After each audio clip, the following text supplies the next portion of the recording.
Salam kasih di dalam Kristus. Jumpa lagi dengan kami. Kita mau sama-sama belajar. Tema kita saat ini adalah mengenal Yesus Kristus dengan benar. Nah, sebagai murid Kristus sudah pasti kita semua mengenal Kristus. Namun, sebagai orang beragama Kristen, belum pasti atau belum tentu kita mengenal Kristus. Karena begini saudara-saudara, sudah suatu kasih karunia kalau kita ini lahir beragama Kristen. Ya, jadi kita tidak membutuhkan orang lain untuk memperkenalkan Kristen di dalam kehidupan kita. Tetapi respon kita selanjutnya adalah kita harus belajar firman-Nya. Nah, namun belum cukup kita untuk menjadi orang beragama Kristen warisan atau menjadi orang baik. Ya, jadi yang menyelamatkan setiap umat manusia itu bukanlah beragama Kristen, tetapi Yesus Kristuslah yang menyelamatkan. Oleh karena itu, setiap kita, siapapun kita, wajib atau harus mengenal Yesus Kristus dengan benar. Sebab orang baik pun belum tentu hidupnya itu selamat. Karena orang baik itu semua termasuk orang beragama lain. Jadi orang beragama lain di luar beragama Kristen tentunya mereka sebagai orang-orang yang baik karena agama mengajarkan sesuatu yang baik, tetapi kebenaran hanya ada pada Yesus Kristus ya. Jadi setiap orang yang mengenal Yesus Kristus sudah tentu pasti menuruti segala perintah-perintahnya. Tetapi orang-orang yang beragama Kristen itu belum tentu taat kepada perintah-perintahnya atau kepada firman-Nya. Nah, bagaimana agar kita mengenalnya? Yang pertama di sini adalah lembutkan hati. Nah, dengan kita melembutkan hati, maka kita siap atau rela untuk dipimpin oleh Roh Kudus. Nah, melainkan sebaliknya, kalau kita masih mengeraskan hati, maka kita cenderung menggunakan pengertian kekuatan diri kita sendiri. Maka kita tidak akan pernah bisa dituntun oleh Roh Kudus, sehingga kita tidak akan pernah mengerti kehendaknya di dalam kehidupan kita. Nah, itu firman-Nya ada di Roma 2 ayat 3 sampai 5 atau juga di Yakobus 1 ayat 21. Ya, maka setiap kita harus melembutkan hati.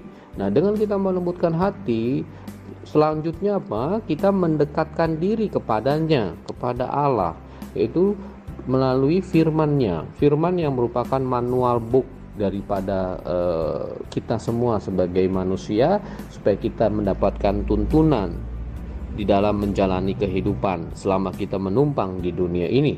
Nah, ini adalah yang pertama. Yang kedua harus kita lakukan adalah berdoa. Berdoa itu sarana komunikasi kita dengan Allah.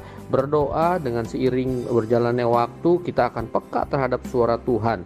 Dan tentu dengan kita terus belajar mengenalnya, maka setiap doa-doa yang kita sampaikan tentunya selaras dengan kehendaknya. Bukan doa yang hanya menuntut dan menginginkan apa yang menjadi keinginan-keinginan kita, yang nanti dari keinginan-keinginan kita akan membuat kita binasa. Yang ketiga itu adalah berpuasa. Berpuasa ini adalah suatu sikap kita untuk menguasai diri, menghentikan kedagingan atau hawa nafsu. Berpuasa memang bukan suatu kewajiban, tetapi ini adalah suatu dorongan dari diri sendiri untuk membiasakan atau melatih diri kita supaya kita menguasai diri dari segala hawa nafsu, segala keinginan, dan kita peka akan tuntunan Roh Kudus ya, supaya kita dapat membedakan mana kehendaknya Allah dan juga mana yang bukan kehendaknya Allah. Nah, ini kita bisa teladani Yesus Kristus, yang dimana sebelum Yesus itu memberitakan Injil, Yesus juga berpuasa. Nah, untuk itu berpuasa ini harus dilakukan bagi setiap kita yang memang mau sungguh-sungguh mengenal Dia. Nah, kemudian ini tanda-tanda kita mengenalnya. Tanda-tanda kita mengenalnya itu adalah yang pertama, kita menyadari bahwa hidup kita ini semua karena kasih karunia-Nya ya. Jadi kalau kita menyadari hidup adalah kasih karunia, maka kita tidak akan pernah menyia-nyiakan kasih karunia yang sudah diberikan oleh Allah. Kalau kita hidup di dalam kasih karunia-Nya, apa kasih karunia Allah itu? Yaitu kelahirannya Yesus Kristus, kematian dan kebangkitan serta kenaikannya untuk kita. Nah, itu adalah kasih karunia ya, sehingga hidup kita ini bukan milik kita lagi, tetapi miliknya Dia saja, miliknya Yesus Kristus. Kita sudah berpindah dari maut, bukan lagi menjadi hamba dosa, tetapi menjadi apa? Hambanya Yesus, ya kan? Menjadi kepunyaannya. 1 Korintus 6 ayat 19 dan 20. Sama juga nanti 1 Petrus 2 ayat 9. Jadi kita menjadi kepunyaannya. Sama juga lagi di Efesus 2 ayat 12 dan 13. Kita yang tadinya jauh, yang bukan bangsa Israel, tetapi oleh karena Yesus diperdamaikan dengan Allah, sehingga kita menjadi umat kepunyaannya, ya. Itu yang pertama. Yang kedua, kita mengelola, menjalankan tubuh kita ini yang adalah miliknya dengan benar. Jadi kita dipercayakan ini, karena tubuh kita ini adalah bait Allah. Jadi kalau bait Allah, rumah Allah, bukan lagi yang namanya bangunan fisik, gedung, tempat yang biasa orang berkumpul di dalam menyembah Tuhan, belajar firman-Nya. Tetapi setelah Yesus naik ke sorga, rumah Allah atau bait Allah adalah tubuh setiap kita yang percaya kepada Yesus. Nah, makanya tubuh atau bait Allah ini harus kita kelola dengan benar, ya. Jadi kita harus, tanda-tanda orang-orang yang mengenalnya itu berarti apa? Mengelola tubuh ini dengan benar, ya. Ibrani 3 ayat 6 yang menyatakan itu adalah tubuh Allah, ya. Nah, ini adalah rumah Allah, itu Ibrani 3 ayat 6. Jadi kita harus mengelola. Jadi bukannya kita sembarangan di dalam menjalankan kehidupan ini, ya. Dari apa yang kita hasilkan dari tubuh ini, pekerjaan, anak, harus kita didik sesuai dengan ajaran Tuhan, bukan ajaran kehendak kita sendiri. Ini yang kedua. Yang ketiga, mengutamakan kehendaknya untuk terjadi di dalam hidup setiap kita. Jadi karena hidup kita ini bukan milik kita lagi, maka kita harus melakukan apa yang menjadi kehendaknya Dia, kehendaknya Allah, bukan kehendak kita lagi. Nah, yang keempat, menuruti segala perintah-perintahnya. Nah, kalau kita hidup sebagai hambanya Kristus, tentu kita harus menuruti Tuhan kita, ya kan? Tuhan kita, bukan lagi menuruti keinginan kita. Jadi suka-suka Tuhan atas hidup kita, ya. Jadi kita harus menuruti segala perintah-perintahnya. Itu Yohanes 14 ayat 15. Kemudian yang kelima, ketika masalah, persoalan, tekanan terjadi, kita tidak jatuh ke dalam berbagai pencobaan, tetap tenang supaya dapat berdoa.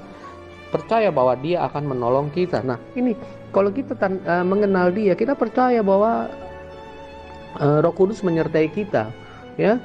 Pribadi penolong yang diberikan oleh Yesus kepada kita, ya. Jadi kalau kita nggak percaya, ya nanti berikutnya ini adalah tanda-tanda orang yang tidak mengenal kepada Yesus. Di Amanat Agung Matius 28 ayat ke-20, ya kan, itu dikatakan bahwa Yesus akan menyertai kita sampai akhir zaman, ya. Kemudian kita mengenalnya juga bahwa Yesus adalah guru dan Tuhan, Yohanes 13 ayat 13. Kemudian kita juga mengenalnya bahwa Yesus adalah 100% Allah dan 100% manusia, gitu. Jadi Yohanes 1 ayat 1 mengatakan bahwa pada mulanya adalah firman, firman itu bersama-sama dengan Allah. Ayat 14-nya Yohanes 1 ayat 14, dan firman itu telah menjadi manusia.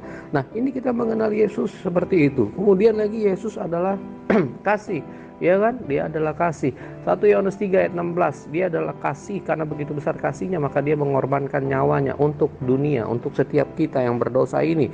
Nah, kemudian juga Yesus adalah yang sulung dengan rupa Allah, ya, supaya kita ini meneladani, mengikuti Dia, karena Dia yang sulung sebagai rupa Allah. Manusia pada mulanya diciptakan serupa, segambar dan serupa Allah. Nah, tetapi manusia dari zaman Adam dan Hawa, lalu kita jatuh ke dalam dosa, hilang kemuliaan Allah, maka setiap kita harus mencari Yesus, ya kan, supaya kita segambar dan serupa dengan Allah. Roma 8 ayat 29 sama Yohanes 14 ayat 7. Yesus juga adalah gembala yang baik, Yohanes 10 ayat 11 katakan demikian. Kemudian Yesus adalah batu penjuru, Yesus juga adalah teladan, itu di Efesus 2 ayat 20 dan 1 Petrus 2 ayat 21, ya. Nah, kemudian Yesus adalah terang dunia, Yohanes 8 ayat 12. Kemudian Yesus adalah imam besar, Ibrani 4 ayat 14. Kemudian Yesus adalah juru selamat dunia, 1 Yohanes 4 ayat 14. Ya, kemudian Yesus adalah hakim, Yohanes 5 ayat 22. Nah, ini jadi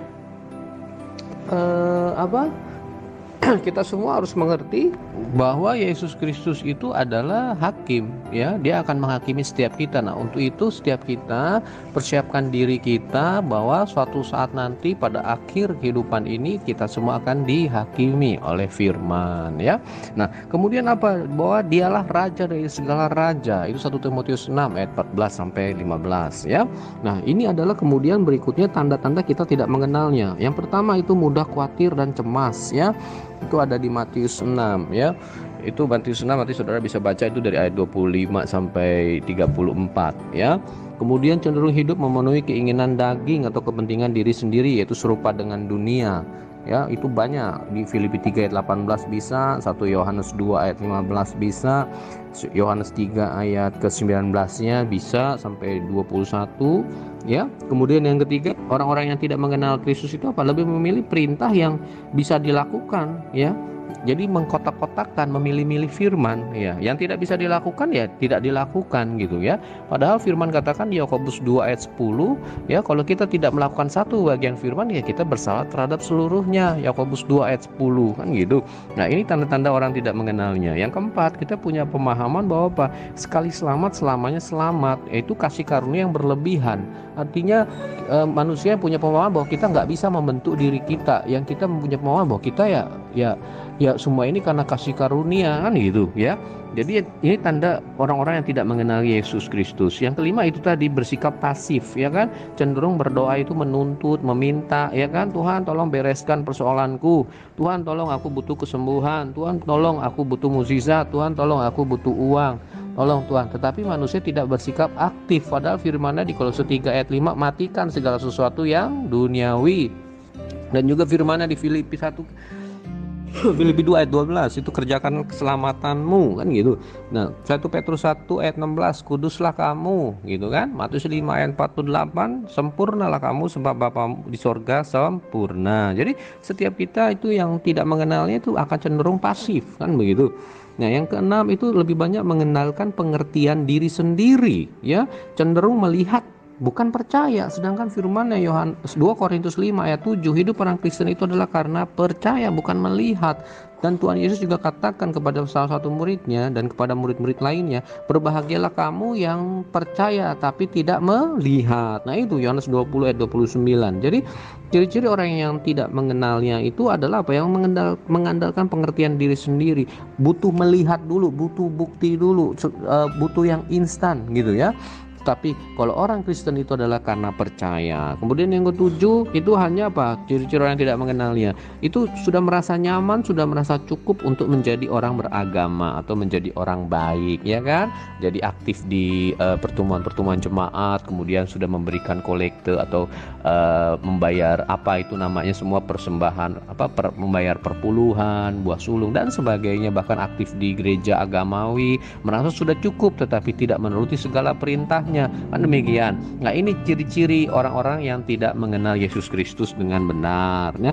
Nah, sebagai Kristen yang mengenalnya, tentu kita menyadari bahwa Allah itu setia, tidak pernah ikat janji. Janjinya ya dan amin. 2 Korintus 1 ayat 20, ya. Salah satu janjinya, bila kita berkenan maka apa saja yang kita minta kita akan memperolehnya. 1 Yohanes 3 ayat 22. Tetapi kita memperolehnya bukan berdasarkan keinginan kita, tetapi apa yang menjadi kebutuhan dan tentunya selaras dengan kehendak Tuhan. Nah, setiap kita ini harus mengenalnya dengan benar, saudara-saudara. Sehingga apa? Bukan saja kita memperoleh yang kita butuhkan, misalkan apa? Pemulihan dalam rumah tangga, hubungan orang tua dengan anak, hubungan suami istri, kemudian hubungan dengan orang tua, ya kan? Pemulihan semua bisa terjadi, penyertaannya juga terjadi dalam hidup kita, kemudian mukjizat juga terjadi, kesembuhan juga terjadi, ya kan? Selama kita hidup menumpang di dunia, ya. Tetapi yang terlebih penting apa? Keselamatan hidup kekal akan kita peroleh mulai dari saat ini ketika kita menumpang di dunia